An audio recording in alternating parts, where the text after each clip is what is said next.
Welcome to Counterpoint. I'm Tanya Granick-Allen. Plus ça change, plus c'est la même chose. That is French for the more things change, the more they remain the same. And that phrase could be used to sum up the Quebec provincial election, which saw Francois Legault, incumbent premier and leader of Coalition Avenir Québec, or the CAQ, secure a second majority in the provincial election held on October 3rd, 2022. The CAQ won 90 of the 125 seats in the National Assembly, increasing its foothold by 14 seats. So what issues percolated in this election cycle? How did the Liberals and the Conservatives fare in the election?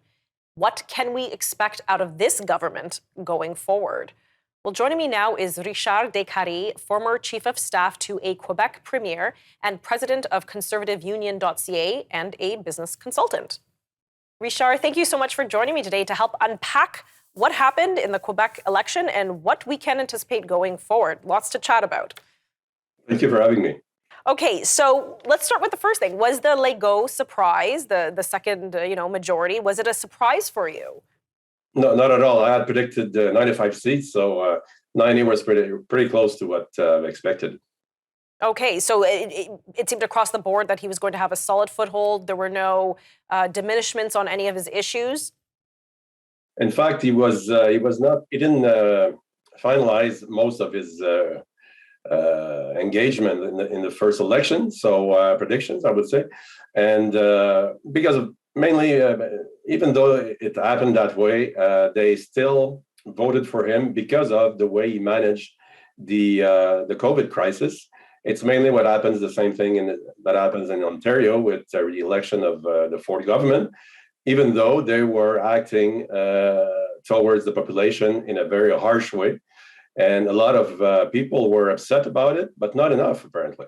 Well, actually, you brought up a very good point, because I think every province we've seen through COVID, we always look with, for me, curious anticipation to see, well, how much did the COVID issue play in? How much of it will be a factor in the election outcome?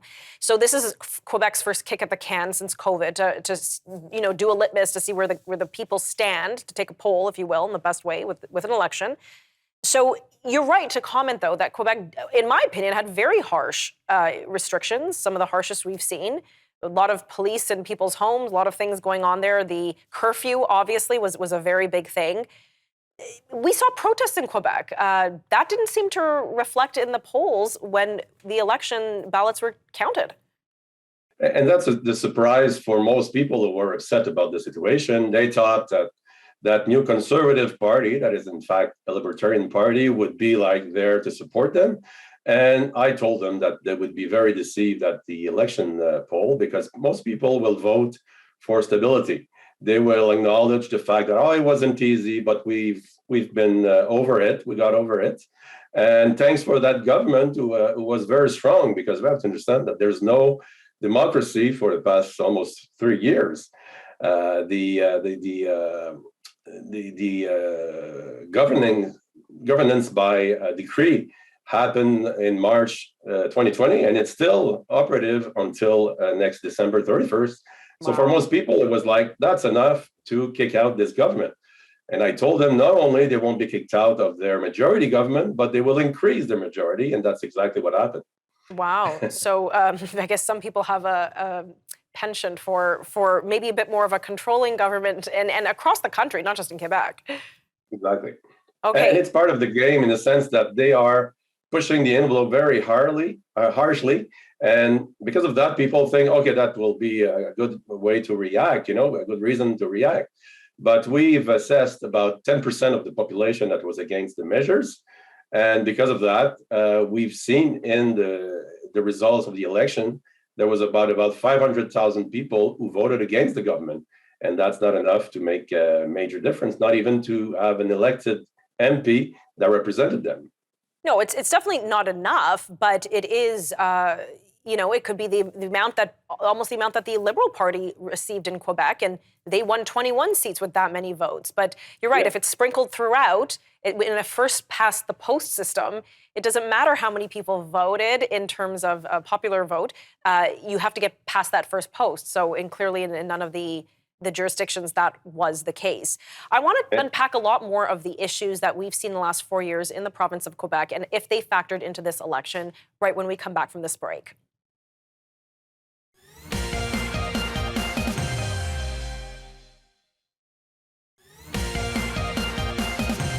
Richard, we always seem to, like in many provinces, there are local issues, provincial issues that come up. But I feel like that Quebec has such a loud voice in Canada, rightfully so, one of the more populous provinces, that we hear and the issues resonate across the country. What were some of the main issues, COVID aside, that you felt played into this election? In fact, it was the COVID that was the main thing, and that's the only issue that we didn't talk during these debates, and that's the paradox that we can see from an election campaign, where we don't talk about the elephant in the room, and that's mainly what gave them the majority that they got, because people were staying together against those who were against the COVID measures. And then it polarizes the debate, but we talk about immigration, we talk about economy and all that, and it's always the same discussions. We don't really have a conservative option in Quebec, neither in most provinces. Canada has become a liberal country, and we've seen it with the measures in Ottawa against the truckers, who were excessive compared to what it was, and people are accepting that, re-electing the provincial government and probably re-electing a liberal government on the federal scene. So it's about the same thing that happened in Quebec. And what was the difference that we've seen this time is the fact that the Liberals were concentrated in the Montreal ridings. Mainly the Anglophone community of Quebec is concentrated in Quebec, in Montreal, sorry. And because of that, it changed the impact of the votes with the number of ridings. But at the end, we're not talking about the real issues. So the Anglophone community was against Bill 96. That was a big thing a couple of years ago, and now almost became like a non-issue out of the fact that for the Anglophone community was a major impact to vote against the CAQ government. But in the rest of the province, the conservative vote, that is in fact a libertarian vote, because it's a conservative fiscal conservative philosophy, was spread equally around all the ridings, and not enough to make a big difference. Yes. Not even enough to make elected one of their MPs, but maybe enough to change the fact that it gave more MPs for the CAQ government. That's also the paradox of being against a polarized issue. It's also to favorize the party that you're working against. And that was one of my predictions before the election, saying that if you vote for PCQ, you will ensure that the CAQ government is stronger than it was before. And also by bringing new electors, new voters who would have not voted because they've decided to let it go for many years. They decided to go voting this time against the CAQ government for the PCQ. And they maybe increased 10% of voters that would have not participated in the past. And with that, it gave another boost to the representation of this government. So a lot of people. So just so our viewers know, the PCQ is the Parti Conservateur de Quebec. It is the provincial conservative, party, PCQ, and you actually co-founded this party in 2012. Yes. So you're speaking a little harshly about them, but you helped start that. What's that all about? In fact, there was two guys who approached me in 2012 saying we have the franchise of the Conservative Party. And I said, now you have two problems. You have a name and you have a lot of education to do with the population, because in Quebec, it was polarized between independents and a liberal party for many years, many decades. And now we had to explain what was the conservative point of view. And since my years with Harper, since I was with his opposition cabinet in those years in 2003, 4, 5, around there, I've seen, as a first experience, that when you try to explain to Quebecers what conservatism is in reality, where you have the fiscal conservatism, you have the social conservatism, and you have the spiritual level also. And the federal party has always excluded the social and spiritual. I was running in the 2020 leadership race of the CPC, and I was kicked out because of that, with no reason, just because you don't represent the libertarian side of what we find acceptable. So for the PCQ in 2018, at the last provincial election, they had 1.2%. So I never stayed with this party because they refused to go ahead. Okay, I'm going to pause you there, Richard. We have to cut to commercial. We'll come right back.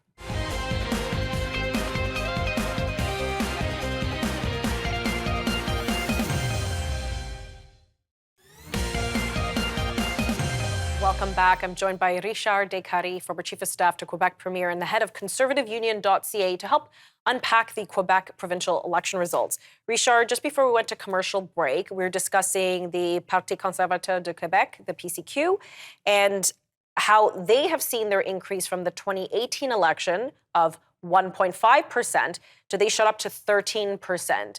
To what do you attribute that huge jump in? Obviously, it wasn't enough to secure a seat. They still are without a seat in the National Assembly. But what do you attribute that spike in support? They changed the leader in the sense that the leader that was there was a libertarian who had no clout in the past for the past 10 years. But he held on to as leading a party of a very marginal party who was just talking about economy. In those days, it had no traction at all. The CAQ had covered all the aspect of what people were looking for. So with the new leadership, with Éric Duhaime, who became the leader in 2021, they had the chance to have a public figure. He was a radio host. I replaced him in some radio host station that we had in Quebec, close to libertarian style radio. And because he was known, that was a good thing. But he also is a strong libertarian and presented himself as a conservative to the people who were against the COVID measures. So he kind of federated. Just for our viewers' understanding, when you say he presented himself as a libertarian to the Conservatives, some people might say, well, what's the difference between the two? Aren't they all sort of the same? Yes, libertarian is mainly talking about materialism. So it's economic only, exclusivity, in the sense that they want lesser government. We agree as a conservative about the fiscality of the positioning of libertarians, but libertarians reject any involvement with social and spiritual conservatism. Which is important in Quebec, as Quebec historically has been, a bastion of Catholicism in the country. They have strong Catholic roots, and I would assume that there's still a high percentage of Catholics still practicing in Quebec. So some of these issues really do percolate in that province, unlike others. But the problem is, every time we have a conservative party, either the CPC on the federal level or the Conservative Party in Quebec, we bring anything but the reality of what the Christians mainly are waiting for, a leadership or a party that will represent all their values, to be inclusive. And that's where ConservativeUnion.ca is a movement I've started when I left Harper's office to ensure that we educate people about the fact that conservatism is much bigger than libertarian. Right. And funny enough, in Quebec at the last election, there was a libertarian party who did less than 0.1%. Okay. So there's no appetite for libertarian philosophy, but that's the way that the people are tricking the voters. But this year, the main difference was the fact that Éric Duhaime was seen as the savior of those who were against the COVID measures. Right. And in fact, he's a triple job himself, and he was wearing a mask, and he was all for those measures. But as a libertarian, he says we should leave the people with freedom about the decision about being injected or not. Okay, let's switch gears for a second there. One issue a perennial issue is the issue of Quebec independence. Is there still political appetite for Quebec independence in Quebec? Not at all, and there's none. I know it's starting in Alberta, and a lot of people are talking to me about that. And I'm telling them, what's the point to separate from Canada when Canada is separating from its own sovereignty with the Trudeau government, we are becoming a globalist country. And that's where the problem is. It's nationalism against globalism now. And if you are an independent voter in Quebec, you're less than 1% or 2%, So that the Parti Québécois almost got erased from the electoral card this year. They got 3 elected MPs, one by mistake and a second surprise, and the third one is a strong MP for many years. Sorry, but what do you mean they elected? What do you mean they elected one by mistake and one by surprise? What does that mean? You can't just let that slide. The leader of the party, who was not going to be elected in his own riding, was fighting against the Socialist Party, the Québec Solidaire Party, who's the only socialist party that we have here. And that other candidate, when was doing her door-to-door, she was stealing the PQ brochure. And she got caught, and I guess she got caught. Got caught on camera, and because of that, she had to resign. Okay. And the leader of the PQ got elected by mistake. Okay, we're going to pick up this discussion in just a moment.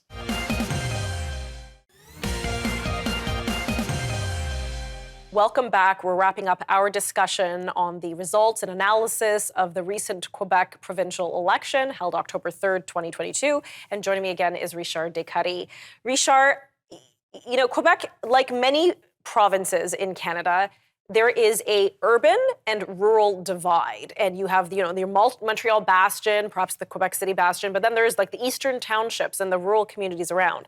The winning party usually picks up a lot of the urban seats, but that wasn't the case in this election. Francois Legault, the premier, he only got 2 seats in Montreal. Why is this? First of all, like I said before, the Bill 96 was a big thing among the Anglophone community. We have... explain to our viewers what Bill 96 was. I remember what it was, but some of our viewers might not remember what Bill 96 is. It was a big thing before COVID because it was... The main factor was that the government legislated about the fact that you're not allowed to be masked or to have any religious, apparel if you are a teacher or a policeman or something like that. So for them, it was like an attack of their freedom of religion. That's mainly what it was. So we fought for many years against having a mask to do anything. But since COVID, everybody was masked. So it kind of became an irrelevant issue. But for the Anglophone community, mainly with a lot of migration or ethnic groups, they felt that they were attacked directly by the CAQ government. But that was in 2018 at the last election. And it never changed for the past 4 years because, like I said, this CAQ government just continued governing like if they had not taken any promises at the last election. They just continue doing their own thing. So they didn't care about this particular market. And that's where now the Liberal Party of Quebec is concentrated with 21 elected MPs, with the same amount of votes of a party like the PCQ, who was none elected at all. Yes, it's the Parti Libéral de Québec. They kind of control Montreal, if you will, or they're representing Montreal fully. And that's interesting to note. As you know, you've worked for Quebec Premier. Historically, let's say for the last 50 years or so, we've really just seen Liberal Party Quebec premiers. And now, why did things shift to the CAQ, the Coalition Avenir de Québec? Because the CAQ is the new name for the Liberal Party of Quebec. That's... First of all, the leader of the Liberal Party of Quebec used to be the chair of the CAQ party. So she was from the Bilderberg group. She was from the Davos group. So I think personally that she was moved ahead of the Parti Libéral du Québec just to neutralize it and to ensure that they have all the votes from the liberal parties that go towards the CAQ. And that's exactly what happened. And the Parti Québécois being almost dead, it left them, the complete capacity to go all the way to 90 seats. And that's exactly what happened. Mm-hmm. So, okay, we have about 1 minute and 20 seconds left before we have to go, and that's all. What do you see What do you anticipate will happen legislatively in Quebec for the upcoming year and the upcoming couple of years, I suppose? The main thing will be the digital ID. That will be the next thing from the Legault government. The Legault government wants to be the first of its class following the Davos plan of controlling population. So what we are seeing across Canada with the Trudeau government, we've seen it with the Ford government in Ontario, and we've seen Jason Kenney getting kicked out of government in Alberta because he was following the same agenda. So I think Legault will want to take the lead about that, and they've invested in a big computer system that would centralize all the information of every Quebecers, and eventually it will be applied in Ontario the same way. And it won't be long that all Canadians will be subjected to digital ID from everything that they do. And we are getting closer and closer to the China government with their social credit system. Wow. Yes. Well, we've covered that kind of anticipation of the digital ID, and obviously we're going to keep a closer eye on that, and we'll see if Quebec is the province who's going to lead the way on that. Richard, always a pleasure. Thank you so much for joining me. Thank you very much. Have a good day. Interesting and lively analysis of that 2022 provincial Quebec election. Clearly, the CAQ has a large mandate and an increased mandate to govern Quebec. Will the issues outlined before percolate? We'll have to see, with the Conservatives increasing their foothold in terms of popular votes. We'll see what that would mean for the average Quebec voter. For Counterpoint, I'm Tanya Granigal.